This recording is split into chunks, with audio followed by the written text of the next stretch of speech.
বিসমিল্লাহির রহমানির রহিম। প্রতিদিনের ন্যায় আজকে আমরা অনুপাত ও সমানুপাত অধ্যায়ের 11.1-এর 216 পৃষ্ঠায় 9-এর খ নম্বর অঙ্কটা সমাধান করব। 9-এর খ নম্বর অঙ্কটা সমাধানের জন্য এর আগে আমরা কর মধ্যে আমরা মান বাইর করা শিখেছিলাম, আর মানটা অলরেডি বোর্ডে আমার বের করা আছে। 9-এর খ নম্বর অঙ্কটা বলছে, দেখো, প্রমাণ করো যে এত সমান এত। অঙ্কটা খুবই গুরুত্বপূর্ণ। আমি এটা সমান এটা প্রমাণ করব। এই জন্য এটা আমার লেফট হ্যান্ড সাইড, এটা আমার রাইট হ্যান্ড সাইড। এই জন্য বোর্ডে লিখলাম আমি লেফট হ্যান্ড সাইড। লেখার পর আমি এটাকে সমাধান করে যাব। আমি সমাধান করে একটা রেজাল্ট পাবো। এই রেজাল্টটা যদি সমানের পরের সাথে মিলে যায় তাহলে আমরা প্রমাণিত বা দেখানো হলো লিখব। আর যদি না মিলে সমানের পরের টুকু আমার সমাধান করতে হবে। করার পর যদি দেখি আমার দুটা রেজাল্ট এক হয়ে গেছে তাহলে আমার অঙ্কটা প্রমাণ হয়েছে। কথাটা বুঝতে পারছি? এখন আমি এর আগের ক্লাসে যখন তোমাদেরকে 9-এর ক করাই তখন আমরা এই মানটা বের করা শিখাইছিলাম, মনে পড়ে? মানটা বের করা শিখাইছি তোমাদেরকে। আর এটা বিপরীত সাইড থেকে মানটা লিখবে, আর গুণ করবে, আবার পরে এটার মান বের করবে, অর্থাৎ এ বি সি এর মান বের করবে। আমি এভাবে ক নাম্বার বাজা মানটা বের করেছি। এই জন্য আজকে খ নাম্বারের মধ্যে আমরা মানটা বের করা আমরা দেখাইনি। যারা মানটা বের করা সমাধান করতে সমস্যা হবে তারা ক নাম্বারটা দেখলেই তার সমাধান পেয়ে যাবে। এখন আমি দেখে দেখে আমি সমানের আগের টুকু লিখলাম। সমানের আগের টুকুকে বলা হয় লেফট হ্যান্ড সাইড, আর সমানের পরের টুকু বলা হয় রাইট হ্যান্ড সাইড। তবে শর্ত হলো যদি দুটা রেজাল্ট এক হয়ে যায় তাহলে লিখবো আমরা দেখানো হলো বা সমান প্রমাণ, এটা প্রমাণ করবো আমরা। এখন তোমরা একটু ভালো করে অঙ্কটা মনোযোগ সহকারে দেখবা। আমি এখানে দেখো লেখা আছে A square plus B square plus C square. এর দেখো মান আছে, বি এর দেখো মান আছে, সি এর দেখো মান আছে। আমি যার যার মান বসাবো। একটু ভালো করে খেয়াল করো। আমি কিন্তু স্কোয়ার বলিনি। এর মান হলো ডি কে কিউব। আমি যেন লাগলাম ডি কে কিউব। আমি এর মান লিখেছি ডি কে কিউব। আমি কি স্কোয়ারটা ব্যবহার করছি এখনো? তো এই স্কোয়ারটা টোটালটার উপরে আসবে। যেহেতু টোটালটার উপরে আসবে এই জন্য একটা ব্র্যাকেট দিয়ে তার উপর স্কোয়ার। যেহেতু এখানে ফার্স্ট ব্র্যাকেট আছে, আজকে এইখানে ফার্স্ট ব্র্যাকেট সৃষ্টি হয়েছে, তার মানে পরে একটা ব্র্যাকেট লাগবে, তার মানে এখানে একটা সেকেন্ড ব্র্যাকেট হবে। বুঝতে পারছি? প্লাস প্লাস দিলাম। এই বি এর মান দেখো আছে, বি এর মান ডি কে স্কোয়ার। মান দেখে দেখে বসাচ্ছি। ব্র্যাকেট দিয়া আমরা এই স্কোয়ার দিলাম, যোগ দিলাম। সি এর মান দেখো এখানে আছে ডি কে, তার উপর হোল স্কোয়ার লিখলাম, একটা সেকেন্ড ব্র্যাকেট দিলাম। কেন ব্র্যাকেট দিলাম? আমার এখানে ব্র্যাকেট সৃষ্টি হয়েছে। বুঝতে পারছি? আমি কি এখানে মুখস্থ কিছু করতেছি? তুমি দেখে দেখে তুমি সমাধান করবা, অর্থাৎ দেখে দেখে তুমি মান বসাবা। আর অঙ্কের নিয়মই এমন, দেখে দেখে মান বসাতে হয়। ঠিক আছে? বুঝতে পারছি আমরা? এরপর দেখো আমি সেকেন্ড ব্র্যাকেট দিলাম। এই বি, এখানে কি আবার বি না? বি এর মান বসাবো। বি এর মান দেখো কি লেখা আছে, ডি কে স্কোয়ার। এর উপরে দেখো স্কোয়ার, এই স্কোয়ার দিলাম। বুঝতে পারছি তো এটা নাকি? প্লাস প্লাস দিলাম। এখানে সি এর মান আসলে ডি কে তার উপর হোল স্কোয়ার, এই যে স্কোয়ার দিয়েছি। প্লাস ডি এর কি কোনো মান আছে? ডি এর কোনো মান নাই। ডি স্কোয়ার লিখলাম। লেখার পর আমি আবার সমান চিহ্ন দিলাম। আমি এখন আমি এখানে শুধু খালি দেখে এ এর জায়গায়, বি এর জায়গায়, সি এর জায়গায় আমি শুধু খালি মানটা বসাচ্ছি দেখে দেখে উপর থেকে। আমি এছাড়া অঙ্কের কোনো কাজ নেই। তবে এটা অবশ্যই মনে রাখতে হবে, অঙ্ককে নিয়ে, বিশেষ করে বীজগণিতকে নিয়ে তোমার মানে টানা হাসরা করার কিছু নেই। অর্থাৎ তোমার বীজগণিতকে তুমি তার লাইনে লাইনে যাবা। আমি যদি তার লাইনে লাইনে তাকাই তাহলে যেভাবে যেভাবে যায় সেভাবে যাব। আমি যদি এখন আমি এই লাইন থেকে এই লাইনটা লিখতে চাই, আমি এখানে ফার্স্ট ব্র্যাকেট দিব, কারণ এখানে ব্র্যাকেটটা উঠে যাবে। আমি এখানে কি করতে পারি, বড় জোর এই স্কোয়ারটা এর উপরে দিতে পারি, বুঝতে পারছি? এই স্কোয়ারটা এর উপরে দিতে পারি, এছাড়া কিন্তু কোনো কাজ এখানে করা যাচ্ছে না। কথা বলতে পারছি? তাহলে এই বডিতে কাজ করা যায়, প্রত্যেক বডিতে কাজ করা যায়, কাজ করবা। এই স্কোয়ারটা ডি এর উপর আছে, ডি স্কোয়ার। এই এই যে কে কে লাগলাম, কথা বুঝছো কিন্তু? এই বুঝতে পারছি এটা? এই স্কোয়ারটা কি ডি এর উপর আছে না, লাগলাম। এই স্কোয়ারটা কে কিউবের উপর আছে, আমি লিখবো। কিন্তু এখানে কে এর উপর কিন্তু আগে 3 আছে, তো 3 দুগুণে কত হবে? 6। কারণ পাওয়ারের উপরে পাওয়ার থাকলে গুণ করতে হয়, কথাটা মাথায় রাখতে হবে। আমি কি কথা বুঝতে পারছি না? আমি যদি পাওয়ার উপরে পাওয়ার থাকে তাহলে মনে রাখবা গুণ করতে হবে। আবার বৃত্তি বৃত্তি মিল থাকলে পাওয়ারে পাওয়ারে যোগ করতে হয়। কথা মাথায় ঢুকছে তো? আচ্ছা, এরপরে যোগ চিহ্ন দিলাম, এই ডি ডি লিখলাম, এই ডি এর উপরে স্কোয়ার স্কোয়ার দিলাম, কে দুগুণে কত হয়? 4 প্লাস ডি স্কোয়ার কে স্কোয়ার। আমি এটা কি বুঝতে পারছি? শুধু মাথা মাথা দিয়ে জিজ্ঞেস যাও, যদি না বুঝো আমাকে মাথা দিয়ে যেহেতু কথা বলছো তাহলে বলবো আমি বুঝি নাই। আমি বুঝতে পারছিস? পারবো আমরা? আমি এখানে আমি যেভাবে লিখলাম, জাস্ট পাওয়ার দিলাম, আমি এখানে আসবো এইভাবে।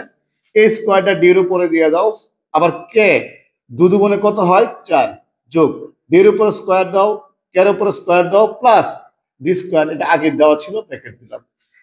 আমি যদি এখন তাকাই, পাওয়ার দেওয়া শেষ। এখন আমি কি করতে পারি? এখন কমন নিতে পারি। অঙ্কিতের কথা বানায়, অঙ্কে আমাদের সাথে একটা অঙ্কের যে ভাষা আছে, সে ভাষায় যখন আমি তার ভাষাটা, অঙ্কের ভাষাটা বুঝবো, অঙ্ক দেখলেই বুঝবো সে আমার কাছে কি চাচ্ছে। যেমন বাংলা পড়তে গেলে যেমন আমরা অক্ষরগুলো চিনতে হয়, স্বরবর্ণ ব্যঞ্জন বর্ণ। আমি যেমন ইংলিশ পড়তে গেলে যেমন আমাকে ইংরেজি অক্ষরগুলো শিখতে হয়, এই লেটারগুলো যখন শিখে আমরা রিডিং করি, ঠিক অঙ্কেরও তার চেহারা আছে। এই চেহারা দেখে আমরা এই অঙ্কের বৈশিষ্ট্যগুলো দেখলেই আমরা বুঝি আমরা এখন অঙ্কটাকে এটা সমাধান করতে হবে। এখন দেখো, এইখানে যদি আমি তাকাই, এইখানে কিন্তু আমার আর কিছু করা যায় না, কারণ এটার সাথে এটা মিল নাই, এটা মানে যোগ বিয়োগ করা যায় না, এটার সাথে এটা যোগ বিয়োগ করা যায় না। না করা গেলে, কারণ যেহেতু মাঝখানে যোগ চিহ্ন আছে, যোগ করা যায় না। তাহলে এখন একটা কাজ করা যায়, কমন নেওয়া যায়। কি নেওয়া যায়? দেখো এখানে 3টা পরিধি কে কি মিল আছে? D square, D square, D square মিল আছে না? ডি স্কোয়ার কমন যায়, কারণ ডি কমন মানে মিল, মিল কে ডি স্কোয়ার। আবার এখানে কে কে কে 6টা, 4টা, 2টা, সবচেয়ে ছোট কে 2টা, এখানে কে স্কোয়ার কমন যায়, মানে এখানে কমন যায় মূলত কে ডি স্কোয়ার আর কে স্কোয়ার। আর বলতে পারো 6 কমন নেবো না কেন? আবার এর উপরে 6 এখানে আছে, এখানে কি 6 আছে? এখানে কি 6 আছে? নাই।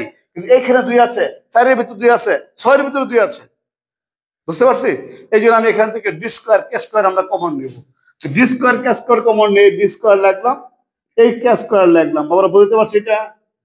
আচ্ছা, এখন ডি স্কোয়ার তে ডি স্কোয়ার নিয়ে আসছো, একটু ভালো করে দেখো, একটা বুঝলে বুঝবা। এখানে আর ডি স্কোয়ার থাকে না। কে 6টা থেকে কয়টা নিয়ে আসছি? থাকে কয়টা? 4টা, 4টা লিখলাম, যোগ ডি স্কোয়ার তে ডি স্কোয়ার লইছো, ডি স্কোয়ার থাকে না। কে 4টা থেকে 2টা লইছো, কে স্কোয়ার, কি বুঝছি আমরা? যোগ ডি স্কোয়ার তে ডি স্কোয়ার, ডি স্কোয়ার থাকে না। কে স্কোয়ার থেকে কে স্কোয়ার লইছো, থাকে শুধু 1। কথা বুঝতে পারছি? আবার এখানে আসো, এখানে আসো কে মিলে? D square, D square, D square মিলে না? কে মিলে না। কি মিলে না? কে মিলে না। তাহলে আমি এখান থেকে ডি স্কোয়ার কমন নিচ্ছি। দেখো কি থাকে? ডি স্কোয়ার নিয়ে আসছে থাকে K to the power 4, plus D square নিয়ে আসছে থাকে শুধু K square, plus D square তে ডি স্কোয়ার নিয়ে আসছে থাকে শুধু 1। কি বলতে পারছি? বুঝছি আমরা? এরপরে দেখো সমান চিহ্ন দিলাম, দেওয়ার পর এটার সাথে এটা কি সম্পর্ক? এটার সাথে এটার কি সম্পর্ক? গুণ। এই প্রত্যেকটার সাথে গুণ। ঠিক আছে? এই ডি স্কোয়ার আর এই ডি স্কোয়ারে গুণ, এই ডি স্কোয়ার আর ডি স্কোয়ার গুণ করলে হয় ডি টু দ্য পাওয়ার 4। বুঝতে পারছো কেমন হয়েছে? কারণ পাওয়ারে পাওয়ারে যোগ হয়ে গেছে। অনেকে মনে করে 2 2 4, স্যারের মধ্যে গুণ করছে, না আমি এটা গুণ করিনি, আর 2 আর 2 পাওয়ার আমরা যোগ করেছি। কারণ এর 2 আর 2 যোগ করলেও 4, গুণ করলেও 4। কিন্তু আমি মনে রাখবা বৃত্তি বৃত্তি মিললে পাওয়ারের ক্ষেত্রে যোগ করতে হয়।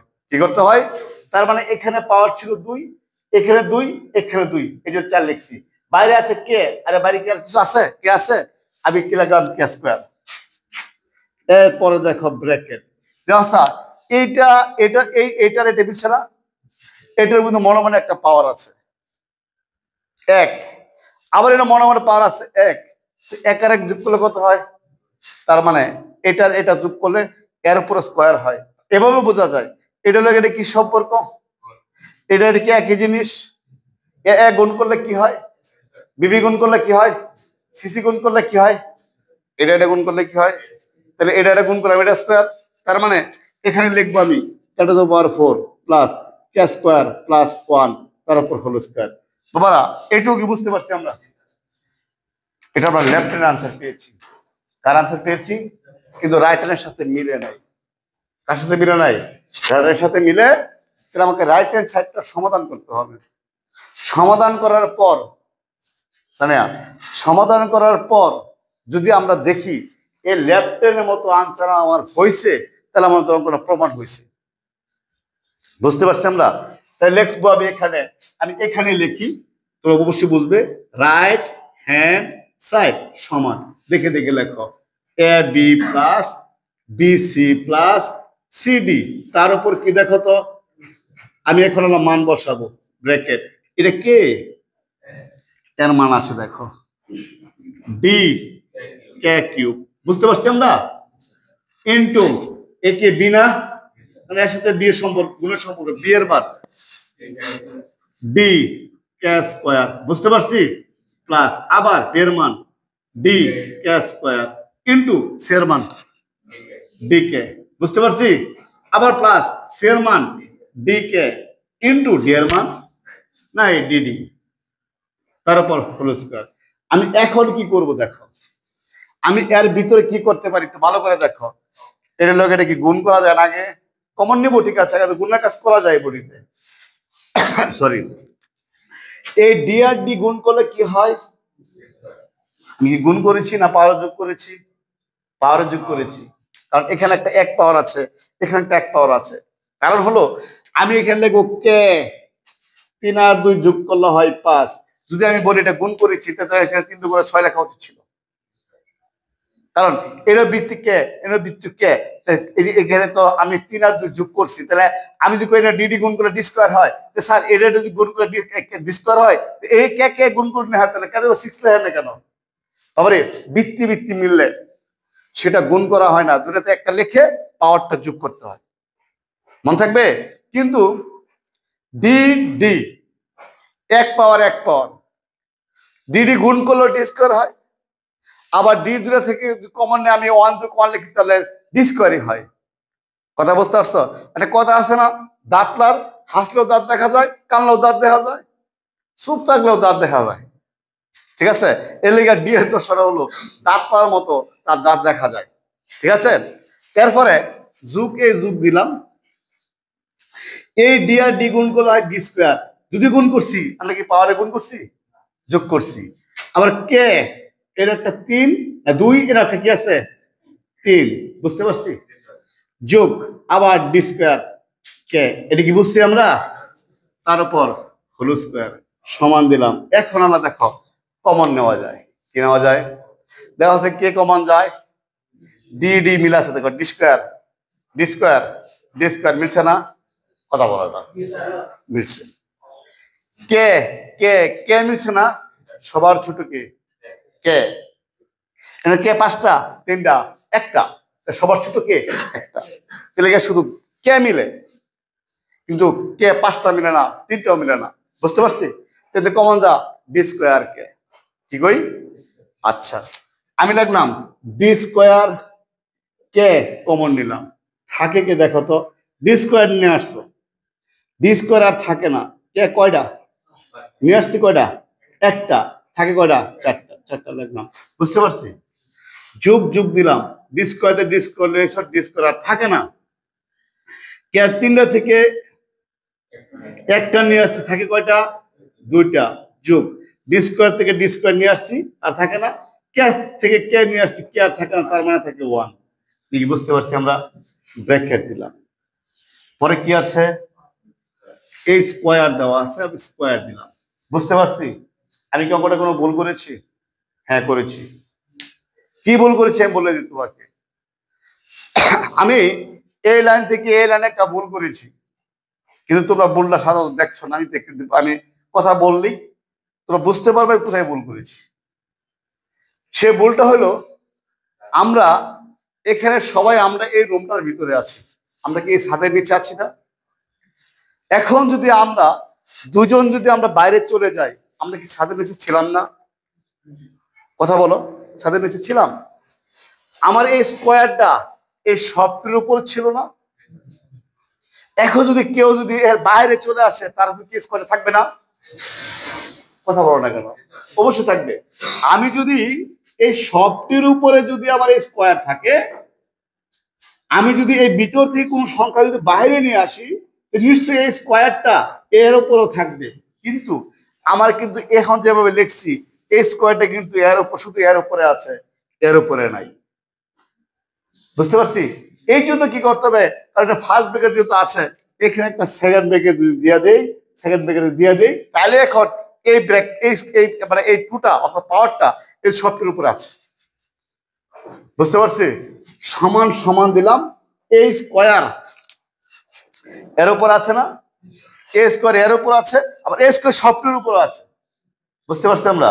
তাহলে এ লিখলাম ডি, কারণ এই স্কোয়ারের উপরে স্কোয়ার, দুগুণে কত হয়, আবার কে এই কে এর উপর স্কোয়ার।